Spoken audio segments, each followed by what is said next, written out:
Have you ever wondered what philosophy books you should read? What are the best philosophy books out there? Hi there, my name is Brian Collins. Welcome to the Become a Writer Today channel. Over the years, I've read lots of different philosophy books and I've also listened to the audio versions of them. Some of these books are quick and easy reads, others are a bit more difficult and require interpretation. So in this video, I'm going to profile 9 of the best philosophy books that you can read today. I say that with a huge caveat because obviously there are hundreds and hundreds of philosophy books that you can read. The trick is finding a philosophy book that's accessible and which is applicable to you and your circumstances. These are philosophy books that I've read and which have helped me, and they're also books that another avid reader recommended to me who particularly enjoys reading these types of texts. In this video, I'll talk about how accessible these books are and how applicable they are to modern life. I'll also talk about topics like translation. If you're interested in a longer list of recommendations, I have a companion article on Become a Writer Today. I'll link to that in the notes below this video. If you find this content helpful, please let me know in the comment section below. If you'd like to see more videos like this, please also let me know. And don't forget to subscribe to the channel so you don't miss out. Perhaps one of the most accessible and best known and best-selling philosophy books of all time is Meditations by the Roman Emperor Marcus Aurelius. He was emperor between 161 and 180 AD. And he wrote a series of essays or entries or commandments to himself in this collection of personal writings. This book wasn't meant for public consumption, but it's since become a classic bestseller. In this particular philosophy book, he covers everything from how to deal with anger, disappointment, and your career.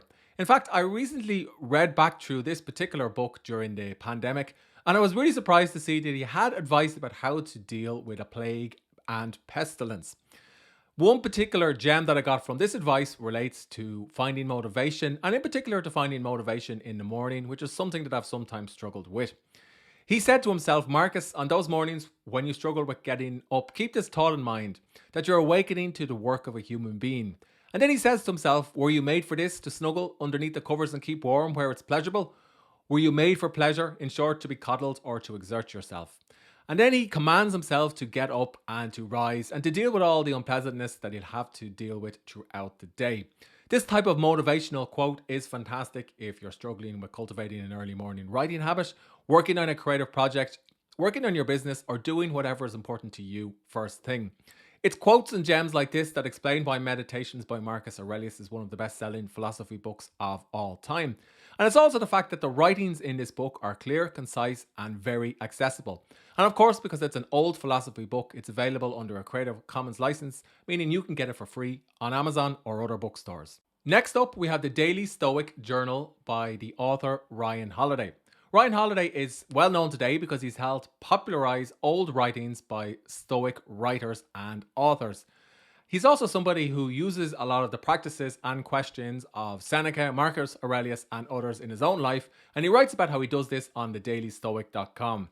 So in this particular book, The Daily Stoic Journal, he unearths or surfaces questions from old philosophy books and from old writers who focus on Stoicism, and then gives you a prompt that you can use in your day. So ideally, you'll open this up and you'll go to the day's date or the day's day, and you will read through whatever the prompt or question is, and then you'll write a short entry about it, or you use it to kind of reflect on what you're going to do that day. So for example, if I were to go to February the 1st, the question or the stoical question is, how can I conquer my temper? And then there's a space to write a morning or evening reflection. There's actually 365 prompts inside of this book, and there's context to some of these prompts and how they relate to other philosophy books.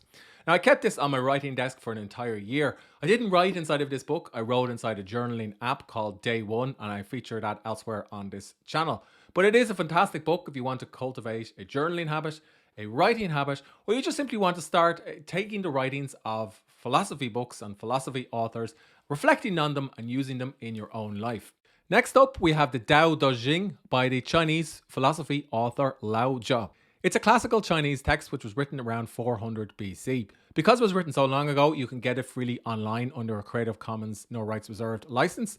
Here's one version that I found on unl.edu. So as you'll see, each chapter is kind of written like a poem, and there's approximately 80 or 38 pages in this particular version and 81 chapters. So that does vary depending on the translation. So although you could read through the entire book over a cup of coffee or over breakfast, The book is more written as something whereby you would read a particular verse or a particular chapter and then reflect on it for the day. They're kind of like Zen koans or puzzles that you will reflect on, which there's no real obvious answer to or solution. And depending on the translation, the writing can be quite accessible or it can be a little bit tricky to go through. Now, there's a couple of the quotes that I found in this book that have helped me over the years. I particularly enjoyed chapter 46 in this book. So it describes how there was no greater transgression than condoning people's selfish desires, no greater disaster than being discontent, and no greater retribution than for greed. As you can see, that's a timeless bit of advice that anyone can use today. This particular translation is, of course, by J.H. MacDonald from 1996. And of course, the translation that you're reading does impact on how exactly the chapter or the quote turns out. And you will find lots of different versions. One particularly good translation to get if you want to get a hardback version is by Stephen Mitchell, and you can get that on Amazon, and it has over 1,500 reviews. So again, it goes through all 81 chapters, and you can find lots of advice in an accessible and easy way. Definitely a book to pick up, and it's a nice complement if you want something different to Stoical philosophy books. The next philosophy book that everybody should read is by Viktor Frankl. He was an Australian neurologist, psychologist, and philosopher, and he was also a Holocaust survivor. And he spent his life writing about the pursuit of meaning. Now, I first came across this particular book when I was working a dream job, and the dream job didn't work out because I was suddenly fired, and it was a great shock to me, and I felt like the rug had been pulled out from underneath me. But when life presents, a difficult situation like this is the type of philosophy book that can really help you because there's lots of, practical advice and insights that you can use in your own life. So Viktor Frankl says things like that success, like happiness, is not something that you can pursue. And he also says that when you're unable to change a situation, we are challenged to change ourselves. A lot of modern self-help books tend to be wishy-washy and full of bland platitudes. But because of his background and his tragic story, this really is a book that anybody can learn a lot from. And again, it's quite accessible compared to some other more heavyweight philosophy books that are out there. Not every philosophy book needs to be non-fiction. Enter the Stranger by Albert Camus. It's a 1942 novel. It's all about a man who's drawn into a murder on an Algerian beach. But in this book, Camus actually communicates to the audience that life is absurd and rarely makes sense. To be honest, I read this book a few years ago on holidays, and it's a bit of a perplexing read that took me a little bit of time to get through. So the entire story is told through the protagonist, Marcel, who lives his life with the belief that there is no order. And this translates well into real life today. In other words, if you're prepared to do a bit of interpretation into what the book means. Because most of us, or all of us, don't really have things figured out. And we often just come up with a solution to a problem as these problems arise. There's lots of great tidbits and advice inside of the book. One particular line that stood out to me is, "Since we're all going to die, it's obvious that when and how don't matter." So if you're looking for an entry point into philosophy books, but perhaps non-fiction isn't your bag, this could be a good place to start. Next up, check out The Art of Living by Thich Nhat Hanh. Thich Nhat Hanh sadly passed away earlier in 2022. He was a Vietnamese Buddhist monk and peace activist. And he's actually written dozens of books that talk about how to navigate the modern life based on Buddhist teachings and also on philosophy. In fact, he's known as the man behind or the inspiration behind a concept known as engaged Buddhism. But you don't need to be a Buddhist to get value from Thich Nhat Hanh's works. I'm not a Buddhist, but I do enjoy meditation. And a couple of years ago, I went on a meditation retreat, and the teacher spoke at length about some of the ideas that Thich Nhat Hanh puts forward in his writings. And this actually encouraged me to go out and buy and read and reflect on some of his books as part of a journaling process. So The Art of Living is a good entry point into Thich Nhat Hanh's works and writings. It's also a good entry point if you're new to philosophy books because it will help you understand yourself, and it will pose tough questions that you can ask about life, relationships, work, and creative projects that might feel uncomfortable. And it's also a good book for self-reflection. And of course, because it was written relatively recently compared to some other books in this video, it is quite accessible. He also had a little bit of advice that I liked, which says, "I don't exercise to get fit or to be healthier. I do it to enjoy being alive." And in the book, he writes about the link between mental, physical wellness, and so on. If you're interested in learning more about him, I'd also encourage you to visit plumvillage.org, the website. So this is all about a retreat or a centre that he set up in Bordeaux, France, based on his practice of engaged Buddhism. But you can read all about who Thich Nhat Hanh was, and you can read about the 100 plus books that he wrote and get some more examples of his writings and his philosophy and his approach to navigating modern life. Many of the best philosophy books were written thousands of years ago. For that reason, to understand them, you'll often need a good translation or a good interpreter, or you'll need somebody who can provide a little bit of context. Depending on the book you're reading, that's not always going to happen. Enter William B. Irvine. He's written a number of books about Stoicism. One particularly good book is one that he wrote in 2008. It's called A Guide to the Good Life, and basically it provides accessible strategies and accessible insights into the practice of Stoicism that relate to the modern life. Now, I particularly enjoyed this book, or the audio version of this book. I listened to it a couple of years ago when I was training for a marathon. I enjoyed listening to this book because in the audio version, William B. Irvine describes how he enjoys rowing in the rain and how it's a type of stoical practice. And I remember I was out for a long run in a thunderstorm, and it struck me that that was a type of stoical practice too. Now, that tidbit aside, the book does basically unearth teachings and writings from the likes of Marcus Aurelius and Seneca, unearths some of their quotes and puts them in a context for the modern world or the modern life. And if you're going to go ahead and get this book, I'd actually encourage you to check out the Waking Up app by Sam Harris. The Waking Up app in particular has a course that's hosted or taught by William B. Irvine, and it relates to some of the teachings about Stoicism inside of this book. It's kind of like when you watch a film and then there's a director's commentary that you can get as well. That will be the course to take if you want to take the practice of Stoicism one step further. Another great philosophy book to check out is called Letters from a Stoic by Seneca. So this book is basically a collection of 124 letters that Seneca wrote to himself at the end of his life after he had retired from working for Emperor Nero for more than 10 years. Again, it's a good book if you're interested in learning more about Stoicism because it contains countless experiences from his time working for Nero and lessons and theories that you can apply for modern life.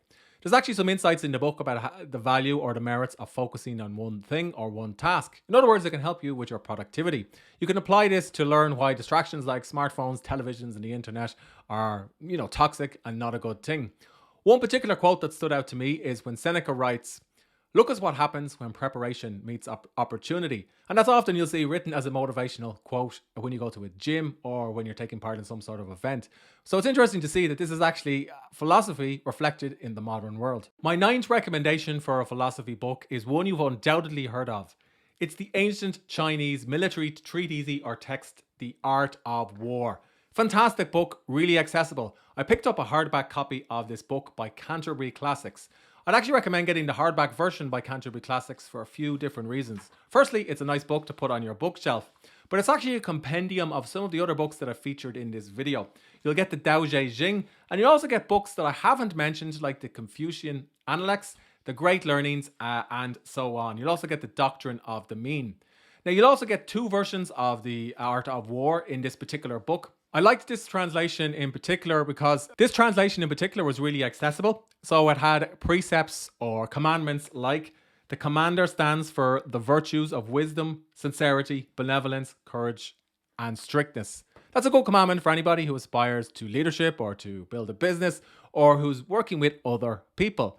The book is really accessible and it's the Canterbury Classics version that you're looking for if you want to be able to read The Art of War and put it into practice. Those are just a selection of some of the best philosophy books that are out there. Obviously, there are many more that you can choose from or pick. When I started reading books like these, I found them engaging, but I also found myself getting a little bit lost. Because I was reading early philosophical ideas from the likes of Socrates and Plato, I was also reading Christian philosophy, and I was also reading Greek philosophy, Buddhist philosophy, Eastern philosophy, and modern day philosophy. It's hard to figure out what exactly is worth following and what should I discard. And sometimes, because these texts were so old, I really did need an interpreter or a guide. If this happens to you, I'd actually recommend that you take this particular great course. It's on Audible, so you can take it for the cost of an Audible subscription. And I do have an Audible review that you can check out on Become a Writer Today. But basically, this 30-hour course, and you could listen to it on times two if you don't have 30 hours, goes through some of the best ideas in the best philosophy books and explains them and puts them into context. And I liked it because it also provides a chronology of how philosophy has developed over the years across different parts of the world. It's a good way of bringing it all together and figuring out which book or which philosophy book you want to read next. Hope you enjoyed the content in this video all about the best philosophy books. If you did, hit thumbs up, and if you've got questions about the video, let me know in the comments section below. And if you'd like to see more roundups like this, please also do tell me in the comments section. And don't forget to follow the Become a Writer Today channel to get more videos like this.